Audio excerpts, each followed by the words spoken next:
오늘 믿음의 정직 또 하나님의 거룩이라는 제목으로 사도행전 5장의 말씀 함께 생각해 보겠습니다. 제가 어제 재미난 이야기 들었는데 마음 가운데 교훈이 되었습니다. 한 성도님께서, 우리 교회 가운데 있는 성도님께서 사무실에서 이제 입찰을 하는 그런 업무를 담당하시는데 작년 한 해 동안 좀 많이 힘들고 어려웠다가 올해 하나님께서 이 새벽에 또 은혜를 주셨나 봐요. 그래서 그 은혜의 말씀 붙들고 이렇게 하다가, 저는 입찰 업무가 어떻게 하는지 잘 몰라서 다 이해할 수는 없었는데 마지막에 이렇게 무슨 숫자를 쓰는 게 있었는데 그 숫자를 어떻게 쓸까 그러다가 월요일 날이 입찰 발표하는 날이었다고, 그래서 이렇게 은혜 주신 것들 붙들고 기도하면서 월요일에 그 우리 새벽기도 성경 말씀 있잖아요. 사도행전 4장 21절부터 33절까지, 그래서 4, 2, 1, 3 이렇게 썼대요. 그런데 월요일 어제 발표 나는데 그 11억짜리 사업이 그 낙찰되었다 그러더라고요. 입찰됐다 그러나? 우리 교회는 별로 놀라지도 않으셔요. 다 간들이 크셔가지고 11억 정도는 그거 껌이지 그거 가지고 그래 이러시는 것 같은데, 제가 그 얘기를 듣고 참 감사했습니다. 저는 아까도 말씀드린 것처럼 입찰에 대해서 잘 모른다고 말씀드렸는데 그거 하나만 있겠습니까? 많이 준비했겠죠, 그렇죠? 다 준비하고 노력하는 것들 사람의 힘으로 하지만 마지막 이 하나를 하나님이 하시는 거예요. 그리고 그 모든 부분들을 믿음으로 내어드리는 거죠. 우리가 그런 마음들을 가지고 주님 앞에 나아가는 것이 중요하지 않을까 싶습니다.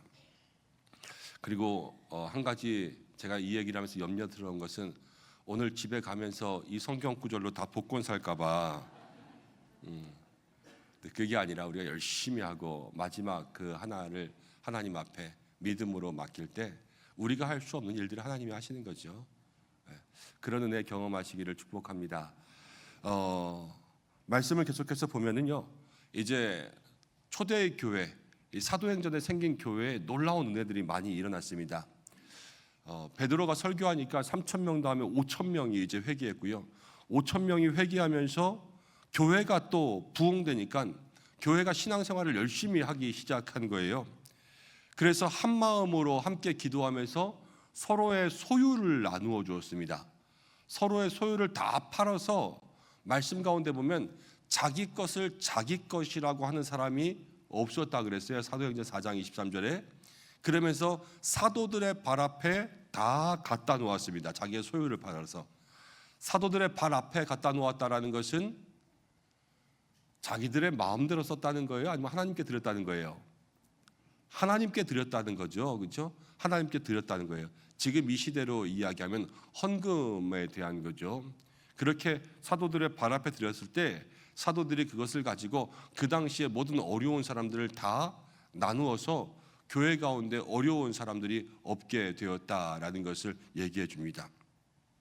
초대교회 성도들이 이렇게 한 것은 크게는 세 가지예요. 먼저 첫 번째는 주님 오실 때를 예비한 거죠. 주님 금방 오신다 그랬으니까요, 내가 무엇을 가지고 있는 게 중요한 게 아니라 주님 오실 때까지 다 같이 사는 게 중요한 거예요. 그래서 주님 오실 때까지 우리 함께 다 나누고 살자, 그래서 주님 오실 때를 예비한 것. 두 번째는요, 마음 가운데 은혜가 있으니까 기뻐하는 거예요. 주면서도 기뻐하는 거죠. 여러분, 은혜 받으면 줘도 기쁩니다. 그런데 은혜가 없으면 받아도 에케 이럴 때가 있어요. 그러나 하나님께서 저들에게 초대교회 성령의 은혜를 주시니까 나누어 주면서도 자원하여서 나누어 주는 거죠. 그리고 세 번째는 무엇이냐면요, 여러분 요즘에 사회가 이제 점점 변화되면서 옛날에는 자녀들이 부모의 노년을 보장했는데 이제는 그렇지 않죠. 나라가 효자다 이런 말이 있지 않습니까? 연금 늘어놓고 또 사회보장보험들이 있어야지만 노년의 삶에 이렇게 그래도 일정의 수입들이 생긴다 그러지 않아요. 여러분들도 연금 같은 거 지금 어려워도 할 수 있는 거 잘 준비해 놓고 그러시면 좋을 것 같아요. 근데 그 당시에 연금, 사회보장 이런 게 있겠습니까? 저축 이런 것도 없었을 거예요. 그러면 이거는 뭘 얘기하냐? 그 당시는 나라가 효자, 자식이 효자 이게 아니에요. 그 당시는 교회가 효자인 거예요. 진정한 도움을 줄 수 있는 기관이 교회밖에 없었다는 거예요. 모든 성도들의 노년을 책임지고 어려울 때를 책임지고 불우할 때를 책임지는 것, 이 교회가 진정한 사회에 도움을 주는 사람들이었다라는 거죠. 이게 사람들에게 본이 되고 칭찬이 되어서요, 많은 사람들이 몰려 들어가기 시작했습니다. 여러분, 우리도 교회도 이제 세일의 새벽기도회 하면서 함께 여러분들 헌금하고 그것들을 어려운 곳에 또 함께 좀 필요한 곳에 흘려 보내려고 합니다. 새해 첫 번째 시간 우리가 그렇게 다짐하고 헌금하는 거 여러분들 매년 이제 해오셨으니까 아실 거예요. 우리가 어렵지만 또 이상하게 도움 그러면요, 도움은 멀리 있는 사람들은 불쌍하게 여겨요. 그런데 가까이 있는 사람들은 불쌍하게 여기지 않을 때가 많거든요. 우리 가까운 곳으로 좀 이렇게 흘려보낼 수 있는 그러한 기회를 가질 테니까 여러분들도 함께 기도하면서 또 주님 앞에 이거 그냥 어려운 사람 준다 이게 아니라 하나님 앞에 드린다. 그리고 하나님께서 나눠주시는 거예요. 그런 것들을 믿고 기도하시길 바랍니다. 교회가 그래서 참 믿음의 모습들을 가지기 시작했어요. 초대교회가 점점 부흥하기 시작한 거예요. 부흥하고 참 믿음의 모습을 가지니까 뭐가 방해했냐면요, 사탄이 교회를 방해하기 시작해요. 그래서 사탄이 교회를 방해하면서 거기다 뭐를 심냐? 이제 거짓과 위선이라는 것을 심습니다. 이 사도행전 5장의 아나니아와 삽비라의 이야기는 거짓에 대한 이야기예요. 근데 거짓이 여기 왜 들어가냐? 초대교회가 잘 되려고 할 때 처음 브레이크를 걸리는 게 아나니아와 삽비라의 이야기예요. 그리고 이 거짓과 위선이 들어와서 이 사람들은 죽어요. 여러분들도 이 말씀을 잘 이해하지 못하면 헌금 조금 내면 죽고 헌금 띄어먹으면 죽고 이렇게 생각할 수도 있는데, 그래서 많은 사람들이 꺼려할 수 있어요. 그래서 정말로 중요한 것은 하나님께서 은혜를 주시려고 할 때 사탄이 들어오니까 그거는 바로 죽을 수밖에 없는 거예요. 이거는 아나니아와 삽비라가 죽은 것도 있지만요, 사탄이 죽은 거예요. 교회를 방해하는 세력들이 죽은 거고, 또 성도를 흔드는 모든 악한 그러한 권세들이 죽은 거고, 아나니아와 삽비라가 죽었지요. 이 죽음은 사실 정말로 안타까워요. 그렇지만 교회에 꼭 필요한 죽음이에요. 왜냐하면 이것을 통하여서 우리들에게도 2000년 동안 교회 가운데 정말로 은혜 받을 때의 중요한 것은 정직이구나, 이것들을 마음속에 생각할 수 있잖아요. 오늘 이것을 통하여서 믿음이란 정직한 것이다 라는 것을 먼저 마음 가운데 새기면서 나아가시기를 바랍니다. 자, 아나니아와 삽비라는 사람이 이제 부부였는데 그의 소유를 팔았습니다. 아나니아와 삽비라의 이야기를 가만히 보면 이 사람들이 거짓말하지만 이 사람들이 예수님 안 믿는 사람 아닙니다. 교회 안에 있던 성도의 가정입니다. 근데 이 사람들이 거짓말했어요, 오늘. 근데 왜 거짓말했냐? 이 사람들의 본성이 나빠서가 아니에요. 여기에 보면은 사단이 그 마음 가운데 가득했다 그랬거든요. 성도들의 마음 가운데도 사탄이 들어가는 거예요.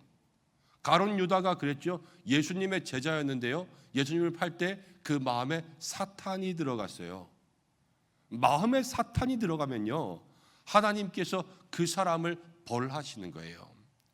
그래서 우리의 마음을 지키고 붙들어야 되겠죠. 3절 말씀부터 보면 이렇게 나옵니다. 베드로가 이르되 아나니아야 어찌하여 사탄이 마음에 가득하여 이랬습니다. 이 욕심이 있는 것을 가지고요, 베드로는 이렇게 얘기했어요. 사탄이 가득하다. 사탄이 가득한 거에 반대가 뭔지 아십니까? 뭐가 가득해야지 사탄이 가득한 거에 반대가 되겠어요?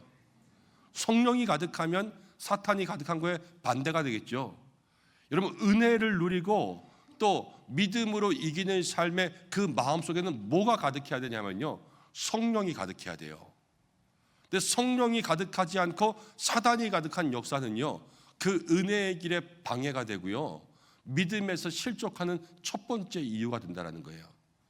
우리의 마음속에 이 한 해 성령 충만, 성령님께서 가득하게 계실 수 있도록 기도하는 여러분들 되시기를 바랍니다. 이들도 사람들이 자기의 소유를 팔아서 사도들의 발 앞에 두니까 자기들도 땅을 팔았어요. 그래서 모든 것을 다 팔아서 2절 말씀 가운데 보니까 그 값에서 얼마를 감추었는데 아내도 알았습니다. 다 드리기가 좀 아까웠나 봐요. 그래서 감추었는데 아내도 같이 알고 묵인하고 있었습니다. 얼마만 가져다가 사도들의 발 앞에 두었습니다. 이게 이제 베드로를 만나면서 베드로가 그걸 딱 알잖아요. 근데 베드로가 어떻게 다 알았겠어요? 하나님의 영으로 충만한 베드로니까 하나님의 영이 그거를 알려주는 거 아니겠습니까? 이게 우리가 사람들의 미련함이 여기서 나오는 거예요. 그게 뭐냐면 감추면 모를 줄 알아요.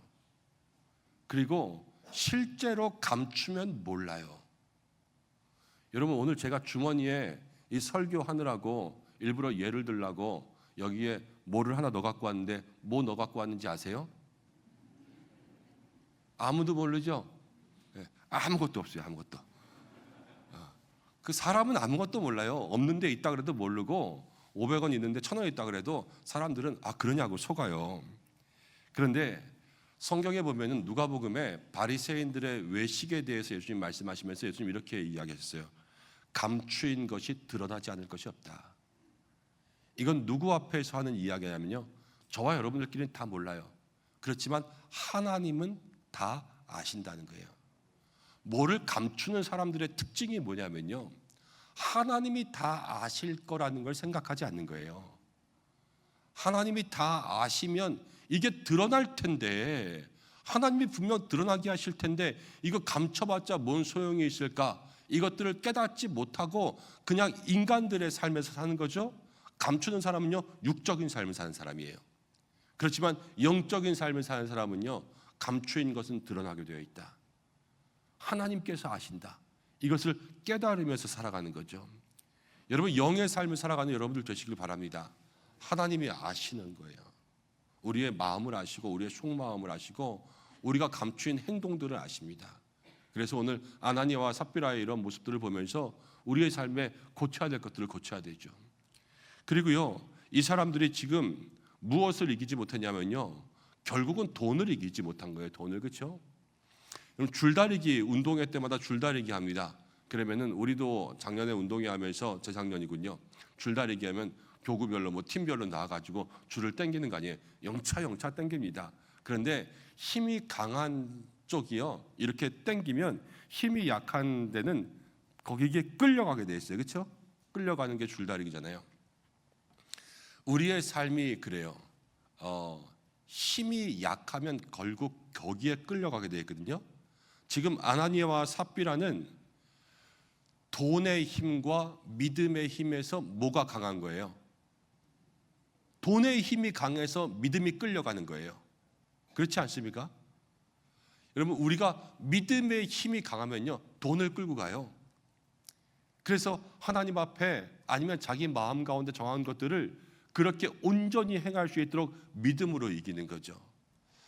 내가 어디에 끌려가고 내가 어디에 지고 있는가, 이런 것들을 여러분 분별하시기를 바랍니다. 믿음도요, 믿음이 돈을 이기지 못하면 그럼 믿음의 힘을 내지 못해요. 정말 믿음에서 물질이라는 것이 없어서는 안 되지만 물질을 다스리면서 지배하면서 살 수 있어야지만 거기서 믿음이 힘을 냅니다. 제가 우리 목사님들하고 여러 가지 이야기들 많이 하면서 그래도 담임 목사라고 제가 조금 선배라고 목회에 대한 이야기들 많이 합니다. 이렇게 목회해야 될 것 같다, 저렇게 목회해야 될 것 같다. 그러면서 제가 가장 많이 하는 이야기 중에 첫 번째는 목사는 교회를 사랑해야 된다. 이게 첫 번째고요. 두 번째는 목사는 하나님 앞에 드리는 것에서 인색하지 말아야 된다. 이 얘기 두 번째로 해요. 목사가 돈을 이기지 못하면 아무것도 이기지 못하고, 목사가 하나님 앞에 드리는 것을 아까워하면 우리가 믿음으로 목회할 수가 없고, 목사는 사례비를 받는 걸로 사는 게 아니라 사례비를 드리는 만큼 사는 거다, 하나님 앞에. 이게 믿음이 돈을 이기지 못하면 아무것도 이기지 못한다라는 거예요. 여러분, 우리의 믿음이 한 해 믿음이 모든 것을 끌어당길 수 있도록 살아가시길 바랍니다. 믿음이 여기저기 끌려다니잖아요.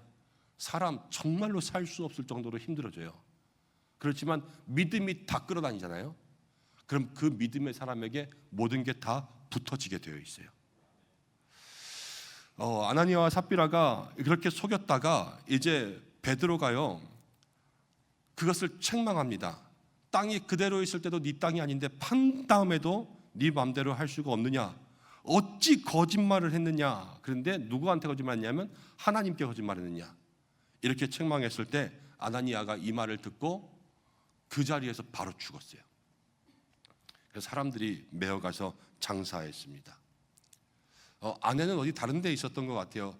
근데 그 당시에는 뭐 알려줄 방법도 없었으니까 모르고 있다가 들어왔습니다. 베드로가 또 물어봤어요. 땅값이 이거밖에 없냐? 그랬더니 아내도 똑같이 얘기했어요. 예, 이게 답니다. 그랬습니다. 베드로가 왜 주의 영을 시험하냐? 그랬습니다. 9절 말씀 가운데 그러죠. 왜 주의 영을 시험하냐? 그러면서 그를 책망했을 때 이 아나니아의 아내도 바로 그 자리에서 이 혼이 떠나서 죽게 되었습니다. 처음에는요, 거짓말을 했을 때 왜 사탄이 내 마음속에 가득하냐 그랬잖아요. 두 번째는 거짓을 이야기했을 때 왜 주님의 영을 시험하냐 그랬거든요. 이거의 반대는 뭐냐면요, 주님께 인정받는 거예요. 주님께 시험을 받는 게 아니라 주님께 합격했다는 인정을 받는 거죠. 여러분, 마음속에 거짓이 가득하면요, 주님을 시험하는 게 되지만 마음속에 정직한 영으로 충만하게 되면요, 주님께 합격점을 받습니다. 우리가 이 한 해를 살아가면서 거짓과 위선과 정직에 대해서 다시 한번 마음 가운데 새겨서 한 해를 살아가는 1년 365일 동안 주님께 날마다 합격증 받을 수 있는 여러분들 되시길 바랍니다. 이건 한 가지 생각이에요. 그런데 땅을 팔았습니다. 아나니아와 삽비라가 베드로 앞에 왔어요. 그래서 이렇게 이야기를 했다고 한번 해보겠습니다. 저기요, 제가 땅 팔았는데 마음은 다 드리고 싶은데 이번에 애 등록금도 내야 되고 지난번에 둘째가 좀 사고 친 것도 있고 그래서 이거 메꿔야 돼서 반만 갖고 왔어요. 반은 좀 거기다 썼어요. 그러면서 반을 냈다고 해보겠습니다. 그렇게 이야기를 하고 베드로 앞에 반을 드렸다면 베드로가 다 안 갖고 왔다고 벌을 내리겠어요? 그렇지 않죠. 지금 금액이 중요한 게 아니에요. 이 아나니아와 삽비라가 속인 게 중요한 거지. 그리고 속이려고 했던 마음과 그들이 함께 부부가 그 일에 대해서 뉘우치거나 반성하는 것이 없이 두 번이나 똑같이 그렇게 한 것이 중요한 거죠. 여러분, 믿음이 우리의 삶을 이겨야 되는데 날마다 거짓이 믿음을 이기며 나아가면 거기서 답이 없는 거예요. 그렇게 아나니아와 삽비라가 죽었을 때 사실은 교회가 막 부흥하고 있는데 교회 나와서 예배드리면서 이 베드로라고 하는 담임 목사에게 뭐 이렇게 잘못 갖다 냈다가 그 자리에서 2명이나 죽었어요. 그럼 그 당시에 교회 나오고 싶겠습니까? 사람들이 무서워할 거 아니에요. 성경도 그렇게 이야기했습니다. 이 말씀에 2번이나 나와요. 사람들이 두려워하니라. 교회가 기뻐야지, 은혜로워야지. 교회에 올 때마다 두려워하는 거예요. 그럼 그 교회가 분위기가 좋겠어요, 안 좋겠어요? 안 좋겠죠. 그런데 여러분들이 기억하셔야 돼요. 믿음은 두려움을 이기기도 해야 되지만요, 믿음은 두려워할 줄도 알아야 돼요. 믿음이 두려움을 이긴다 그런 것은 하나님을 믿는 것을 반대하는 모든 두려움들을 이겨야 되지만 믿음이 두려워할 줄도 알아야 된다는 것은 하나님을 두려워해야 돼요. 하나님을 두려워하면요, 어떤 일을 하냐면 믿음이 깨끗해져요. 믿음에 불순물이 없어져요. 우리가 불로 금을 연단하는 것처럼 하나님을 두려워하게 되면 여러분들의 믿음이 정결해져요. 그렇지만 하나님을 두려워하는 일이 없게 되면요, 믿음에 이상한 것들이 와서 들러붙어요. 근데 그래도 두려워하지 않는 거예요. 깨끗한 믿음이 되지 못하니까 거기서부터 이 믿음의 연약함들이 생기는 거죠. 근데 정말로 조심해야 될 것은 무엇이냐면 초대교회가 부흥할 때 죄가 들어왔고요, 거짓이 들어왔고요, 하나님이 에덴 동산 만들었을 때 아담과 하와에게 죄가 들어왔어요. 거기도 부부가 쿵짝해가지고 그 선악과 따먹은 거 아니에요. 여기도 아나니아와 삽비라가 이렇게 쿵짝이 맞아가지고 죄 지은 거죠. 여러분, 우리도 올 한 해를 시작하면서 주님 앞에 은혜로 살려고 할 때 사단이 여러분들을 건드립니다. 그리고 내가 주님 앞에 무엇인가 더 열심히 하려고 할 때 여러분, 우리의 마음을 자꾸만 그렇게 흔드는 유혹들이 다가올 때가 있어요. 그때 반드시 믿음으로 이길 수 있는 여러분들 되시기를 바랍니다. 오늘 이야기 하나 하고 마치려고 합니다. 여러분들이 잘 아는 동화 있습니다. 한국 동화 중에 금도끼, 은도끼가 있죠. 나무꾼이 열심히 나무를 했습니다. 그런데 그만 도끼가 손에서 미끄러져서 연못에 쑥 빠졌습니다. 산신령이 나타난 이야기 아시죠? 금도끼가 네 거냐, 은도끼가 네 거냐, 쇠도끼가 네 거냐. 그래서 첫 번째 나무꾼은 정직하게 쇠도끼가 제 겁니다. 그래서 그 산신령이 넌 착하다, 3개 다 가져라 그랬어요. 근데 그 이야기를 듣고 또 다른 나무꾼이 욕심이 났습니다. 그래서 그 연못에 가서 도끼를 휙 던져가지고 산신령이 또 나타나니까 금도끼가 네 거냐 그랬더니 네 그랬어요. 이 나쁜 놈 그래가지고 이제 아무것도 안 주고 다시 물속으로 들어갔잖아요. 저는 이 이야기에서 제일 나쁜 인물은 산신령 같아요. 산신령은요, 연못 밑에 가만히 있다가 도끼 빠진 거 그냥 받았어요. 도끼를 주웠으면 주인만 찾아주면 되지. 왜 나무꾼을 시험해요? 그렇죠? 열심히 일하고 있는 나무꾼 찾아가가지고 금도끼 괜히 주면서 자기는 쇠도끼 주워놓고 이거 네 거니 한번 찔러봐요. 그리고 두 번째 안 넘어가니까 은도끼 가지고 또 찔러봐요. 마지막에 세 번째 쇠도끼 가지고 찔러보는 거 아니에요. 그리고 나서 그거 줬습니다. 나무꾼이요, 매일 나무 열심히 해서 살다가 금도끼 하나, 은도끼 하나 생겼어요. 그리고 나무 안에요, 뭐 먹고 살았겠어요? 그렇죠? 나무꾼의 삶을 흔들어 놨어요. 그리고 나무꾼만 흔든 게 아니에요. 그 마을에 있는 모든 나무꾼을 다 흔들었어요. 저는 이 얘기에 제일 나쁜 사람은 산신령 같아요. 여러분, 근데 산신령이 우리의 입장에서 보실래요? 우상이에요. 미신이잖아요. 그렇죠? 하나님 아닌 거예요. 하나님이 아닌 건 우리를 흔들어요. 꼭 3가지 시험 같아요. 금도끼 시험, 은도끼 시험, 쇠도끼 시험. 여러분, 믿음이 이 시험을 이겨야 돼요. 괜히 열심히 일하고 있는데 금도끼 가져온다니까요. 괜히 힘내서 일하고 있는데 한 가지 시험을 이겼다고 생각했는데 은도끼를 또 가지고 와요. 10번 찍어 안 넘어가는 사람 없잖아요. 사단이 우리를 10번 찍는 거예요. 그렇지만 믿음으로 10번 찍는 것을 이기며 견디며 나아갈 때 올 한 해 우리의 믿음이 깨끗하게 하나님 앞에 인정받아서 모든 우상과 사단의 그러한 시험과 유혹을 이기고 주님 앞에 합격점 받고 칭찬받고 성령 충만해지는 그러한 믿음 될 줄로 믿습니다.